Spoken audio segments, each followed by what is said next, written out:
اقبال علیہ رحمہ نے کہا تھا، سید حجویر مخدوم امم، مرقد او پیر سنجر را حرم، خاک پنجاب از دم او زندہ گشت۔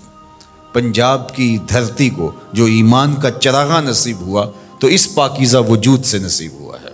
صبح ما از مہر او تابندہ گشت، ہماری صبح اس سورج کے طلوع ہونے سے ہوئی ہے، ورنہ تو اندھیری رات تھی۔ ایمان کا چراغاں ہمارے سینے میں ہوا ہے تو اس پاکیزہ وجود کی وجہ سے ہوا ہے۔ تو یہ صوفیاء تھے جنہوں نے اپنے وطن مالوف چھوڑے، اپنی بستیاں چھوڑی، سمرقند، بخارا جیسی سرزمین، وہ سرزمین کہ جو آماجگاہ تھی، خوبصورتیوں کا اور جمالیاتی مرکز تھے، اور وہ خوبصورت علاقے چھوڑے، غزنی سے چل کے آئے، شہر مدینہ چھوڑا، حضور کی ہمسائیگی چھوڑ کر کے آ کے ویران ٹبوں پہ بیٹھ گئے اور وہیں شمع اسلام روشن کی، اور پھر ان کے دم سے چراغاں ہوا اور اسلام کا نور پھیلا۔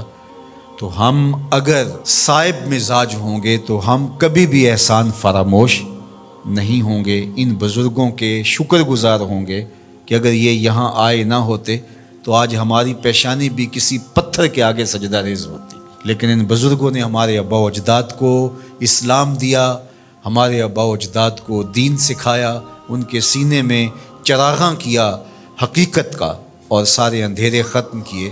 اور آج ہم جیسے بھی مسلمان ہیں، جس طرح کی بھی ہمارے اندر کوتاہیاں موجود ہیں، لیکن شکر ہے ہمارا اللہ پر توکل ہے، ہم اللہ کے ساتھ یقین کا رشتہ رکھتے ہیں، اس کے رسول صلی اللہ علیہ وسلم کا نام ہمارے سینوں کے اندر ٹھنڈک کا سبب اور ذریعہ ہے، صحابہ اور اہل بیت کے ساتھ ہماری محبتوں کا رشتہ مستحکم اور مضبوط ہے۔ تو یہ ان پاک باز ہستیوں کی محنتوں کا ثمرہ ہے جو نصیب ہوا، اور آج ہم ان بزرگوں کے حضور اپنی عقیدتوں کا خراج پیش کرتے ہیں اور اپنی محبتوں کا نذرانہ پیش کرتے ہیں۔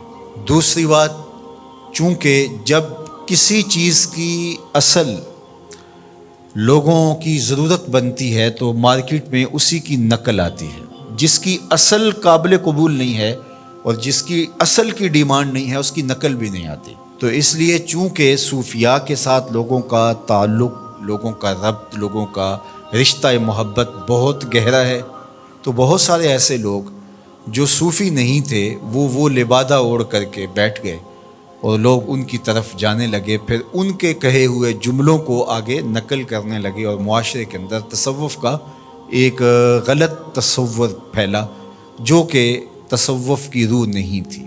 سب سے پہلے یہ سمجھیں کہ تصوف اسلام سے متوازی کوئی نظام نہیں ہے۔ اسلام کے مرتبہ احسان کو ہی تصوف کہا جاتا ہے۔ مرتبہ احسان کیا ہے؟ حضرت جبریل امین حضور کی خدمت میں حاضر ہوئے اور انہوں نے آ کے آقا کریم سے پوچھا کہ مل احسان، حضور احسان کیا ہے؟ تو آقا کریم نے فرمایا، تو اللہ کی عبادت اس طرح کرے کہ گویا تو اسے دیکھ رہا ہے۔ تو عبادت کو اس طرح سے کرنا یہ مرتبہ احسان ہے۔ دوسرے لفظوں کے اندر اس کو تصوف کہا جاتا ہے۔ اگر آپ سے میں یوں کہوں کہ انما الاعمال بالنیات سے شروع ہونے والا سفر کأنک تراہ پہ ختم ہوتا ہے، اس سفر کا نام تصوف ہے۔ اس کو مرتبہ احسان کہہ لیں، اس کو تصوف کہہ لیں، اس کو صوفیزم کہہ لیں، اس کو کوئی نام دے دیں، تو یہ ہے مرتبہ احسان جو انما الاعمال بالنیات سے شروع ہوتا ہے، اور وَاعْبُدْ رَبَّكَ كَأَنَّكَ تَرَاهُ، اپنے رب کی عبادت اس طرح کرو کہ گویا تم اسے دیکھ رہے ہو۔ تو یہ جتنا احساس انسان کے اندر راسخ ہوتا چلا جائے گا اس قدر وہ بڑا صوفی ہوگا۔